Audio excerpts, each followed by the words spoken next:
فاطمہ جناح کے بعد بھی فارم 45 تھا. 47 ایوب خان کے پاس تھا. ایگزیکٹلی.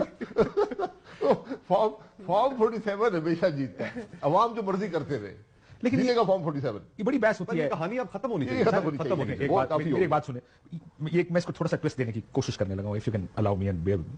ایک طرف آپ کہتے ہیں کہ اسٹیبلشمنٹ, مجھے بتائیں وہ سیاستدان بھی تو ہیں جن کو اصول کے فیصلے کرنے چاہیے اور کہنا چاہیے یہ میری سیٹ نہیں ہے, میں اس کو نہیں لوں.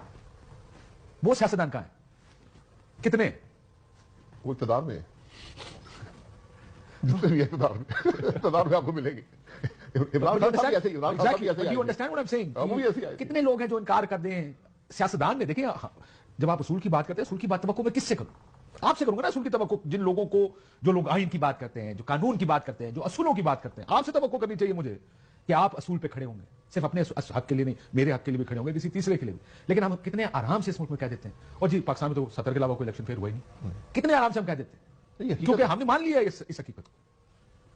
اور 70 کے رزلٹ ہم نے قبول نہیں کیے تھے, وہ الیکشن بھی ناکام ہو گیا تھا. تو بات یہ ہے کہ اب آگے آپ نے چلنا ہے, کیا کرنا ہے. میں حقیقت سے میں بہت عرصے سے کہہ رہا ہوں, کیا کرنا ہے؟ میں یہ کہتا ہوں کہ آپ اس ملک میں 3 الیکشن فیئر کرا دیں, ملک آگے چل پڑے گا. تکلیف ہوگی, عوام ایک دفعہ غلطی کر لیں گے, دوسری دفعہ بہتر کر لیں گے, تیسری دفعہ بالکل بہتر ٹھیک ہو جائے گا. عوام نے ہمیشہ ڈیلیور کیا. اس الیکشن میں آپ دیکھ لیں, لوگ باہر آئے, لوگوں نے ووٹ ڈالا ہے اور بے پناہ ووٹ ڈالا ہے. مصطفیٰ صاحب جو کہا ہے کوئی یہ حقیقت ہے, ایک انوکھا ہے. لیکن خود لڑ رہے تھے 2 حلقوں میں, ایک انوکھا ہے. اور یہ انوکھا اس لیے بھی ہے کہ ان جیسے لوگ اکیلے نہیں ہیں. میں نے بڑی حلقوں میں دیکھا کہ نمبر 2 اور نمبر 3 کے امیدوار آ کے کہہ رہے سر یہ میرے فارم 45 میں, چلو اس کے غلط ہوں گے, میرے تو ٹھیک ہے, میرا فارم 45 دیکھ لیں, اس میں بھی یہ نہیں جیتا. لیکن وہ سیاستدانوں کا مجھے بتائیں نا ذرا, پولیٹیکل اینگل ٹو دس. اس پہ بھی میں آتا ہوں. دیکھیں کیوں نہیں سیاستدان 2018 میں کھڑے ہو گیا تھا, مجھے آپ کی مدد نہیں چاہیے. کیوں نہیں 2024 میں کھڑے ہو گیا تھا, میں اس طرح نہیں جیت سکتا سر, میں یہ بوجھ نہیں اٹھا سکتا.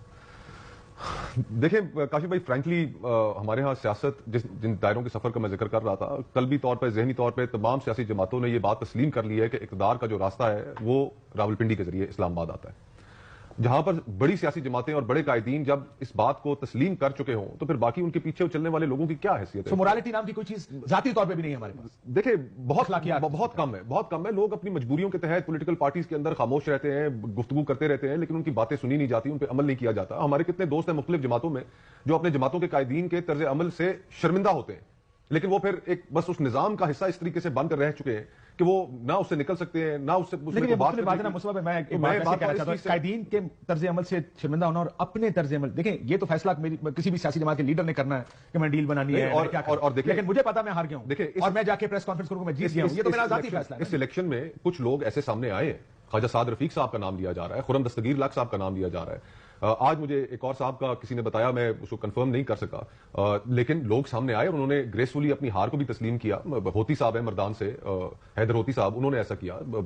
سمر بلور صاحبہ انہوں نے کیا پشاور میں, اپنے مخالف کے گھر وہ گئیں اور وہاں پر جا کے پھولوں کے گلدستے کے ساتھ گئیں.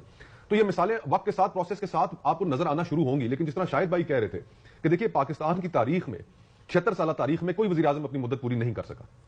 عمران خان صاحب کا جو دور تھا اس کا 3 سال ہمیں یاد ہے کہ بطور وزیر اعظم وہ اپنی پوری طاقت کے ساتھ براجمان تھے. خیبر پختونخوا کے اندر لوکل گورنمنٹ الیکشنز آئے, لوگ ان کی حکومت کی پروگرس سے غیر مطمئن تھے, انہیں وہ الیکشن ہرا دیا. وزیر اعظم ہوتے ہوئے, خیبر پختونخوا میں حکومت ہوتے ہوئے وہ لوکل گورنمنٹ الیکشن ہار. اگر ان کو 5 سال پورے کرنے دیے جاتے تو ان 5 سالوں کے بعد جب انہوں نے پبلک میں اترنا تھا تو ان سے سوال ہونا تھا 1 کروڑ نوکری کا, 50 لاکھ گھروں کا, ایشوز کی بات ہوتی. جب آپ کسی بھی شخص کو وقت سے پہلے نکال دیتے ہیں تو اس کے بعد وہ ہمدردی کا, وکٹم ہوڈ کا بیانیہ لے کر لوگوں کے پاس جاتا ہے اور پھر لوگ ووٹ بھی اسی پر دیتے ہیں. ایشوز کے اوپر بات آج بھی نہیں ہو رہی. کل بجلی جو ہے وہ 7 روپے فی یونٹ مہنگی کی گئی. لوگوں کو جو گیس کے بل آ رہے ہیں اس وقت گاؤں دیہاتوں میں, عام جو ایک گھر ہے, عام کنبا ہے جس کی اتنی زیادہ کنزمپشن بھی نہیں ہے, 40,000 سے کم تو کسی کا بل آیا نہیں. لوگوں کی تو اس وقت چیخیں نکلی ہوئی ہیں.